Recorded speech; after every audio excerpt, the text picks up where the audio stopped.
Nobody cares, but tomorrow they will.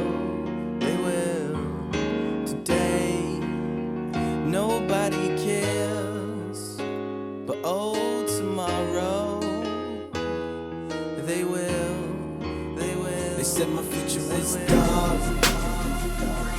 See me now, just look around. Hey, what's up, y'all? My name is Lindsay Burgess, and I'm a BT What's at Stake ambassador. And today I am here with Ms. Elsa Ray, who is a spokeswoman for the CCIF, the Collectif contre l'Islamophobie en France. And we are going to be talking about Muslim discrimination in France. So tell me what you do with the CCIF, Elsa. So the CCIF is the Collective Against Islamophobia in France. We have been working on countering Islamophobia for over 11 years now. Our main activity is to support victims of Islamophobia. We have a legal department which provides legal and moral support to victims.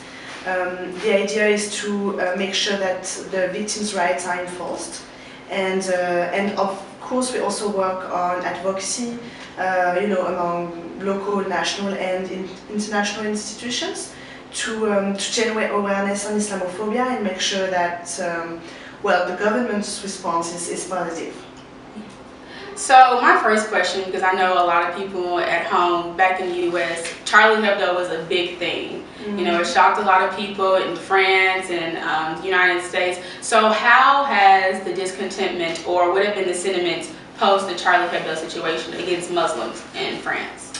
Well, the backlash of the terrorist attacks against Muslims was very, very, very hard.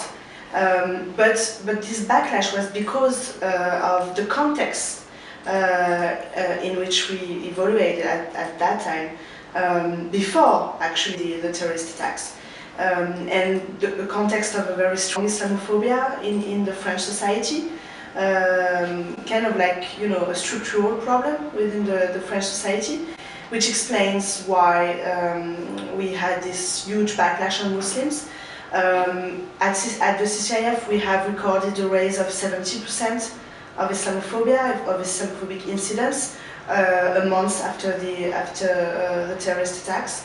And the Muslim community was obviously very shocked, like any other citizen in France, about what happened, but also afraid of the consequences of what happened on the community.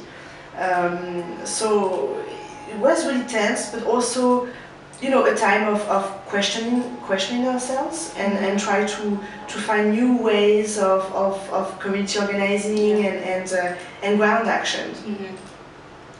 I know when you came to our class, I loved when you talked about intersectionality and how it plays a big role in the discrimination of Muslims here in France.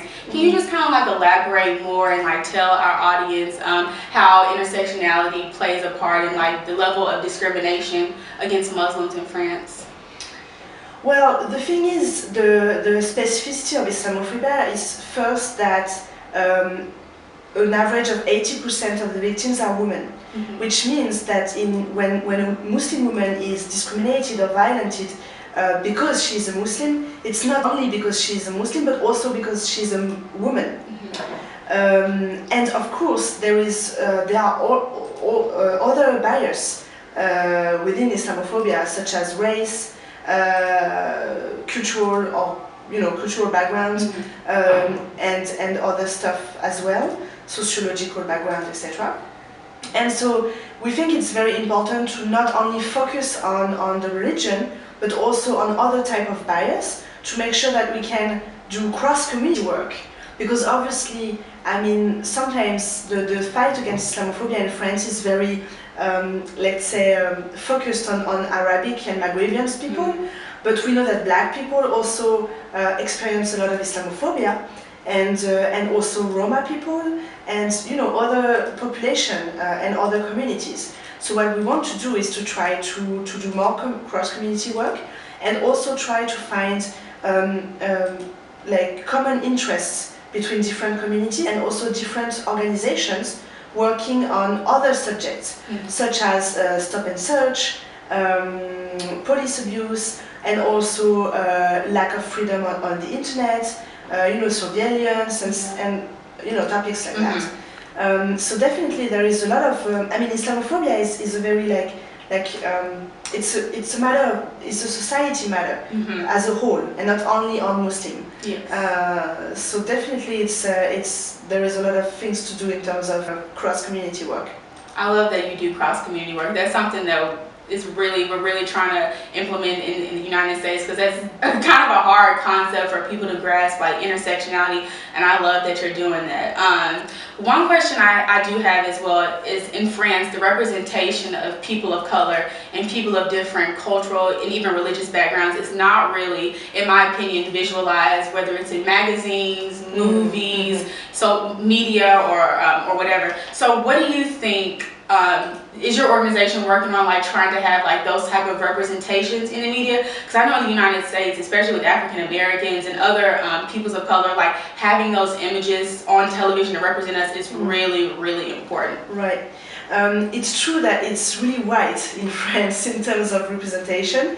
When you watch TV or even in the movie theater, in the cinema industry, it's definitely very white.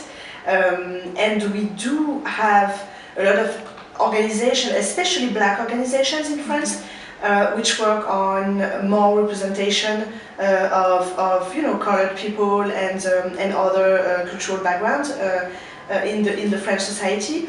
It's very difficult. It's a very, very difficult work. Because it's difficult to change the mentality, and because when it comes to industry, obviously it comes with a lot of money, so obviously it's difficult to change the system. But definitely I think it is improving. Myself, a veiled woman, it's very important, because it's a way to have a veiled woman being able to talk and to speak up. So it's very important. And also we try to encourage victims of Islamophobia to speak up and to testify with the journalists. Sometimes to go to a TV show or radio show to testify and to make sure that we hear different voices. It's very important. We do try to do that. It's not our main mission, but definitely we work on that, and it's definitely a huge work to do in France. Yes, I just love the work that you're doing. I just wish, in the U.S. more that we could have these type of organizations going, and where everyone at all levels can pitch in and help fight for the cause. So Elsa, how do you visualize France in the next 20-30 years? Because I know there's so much cultural plurality here, and it seems like France has done an interesting job of trying to integrate people, but people still, especially of different cultural and ethnic backgrounds, still feel left out and on the outside. So how do you think France will look in the next 20-30 years? Well, I think in 20 or 30 years it's going to be a lot different than it used to be 20 years ago.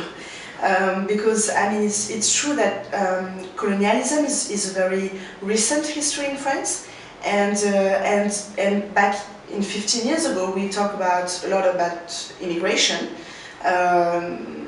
because at that time it was a lot of immigration from old colonial countries, because we actually needed those people, so obviously there were a lot of immigration. But now, we do have a country full of different cultural backgrounds, but most of the former immigrants are now French, and they have French kids, and they are born here, and they feel French. 100% French. And so I believe that now we are facing a difficult time, because we try to find a way to live together. And to integrate different beliefs, different cultural backgrounds, different ways to live in the Republic. And I also believe that we are facing an economical crisis, and that the French government is very, very weak to respond to this crisis, and use the concept of scapegoat to not talk about some subject, but put others on the light. So But I believe that in 20 or 30 years, I hope that the communities, the different communities we have in France, would have like progressed in terms of organization and enforcing their rights and empowerment, and so I hope that we will have a more organized society, and in which the civil society is more active, and maybe France will have participative democracy. We'll see, but I believe, I want to believe that things will, improve. Because now we are facing a crisis, and maybe in 20 years it will be more like adjusting little by little. Well, I just love the work that you do, and I just hope that, I was talking to a friend who's studying abroad in India, that we could have some type of transnational community organizing where we can just be beacons of support for each other. Because I actually went to Ferguson and participated and observed in like some of the protests, and it's so interesting to see how struggles that we go through in the U.S. with minorities is parallel to even here in France, whether it's in India, all parts of the world. I think that's just so amazing. We could, with the internet, collaborate together and just help each other out. So thank you so much for doing this interview. I'm really, Thank you. Thank you so much. Thank you. Thank you to you. Today,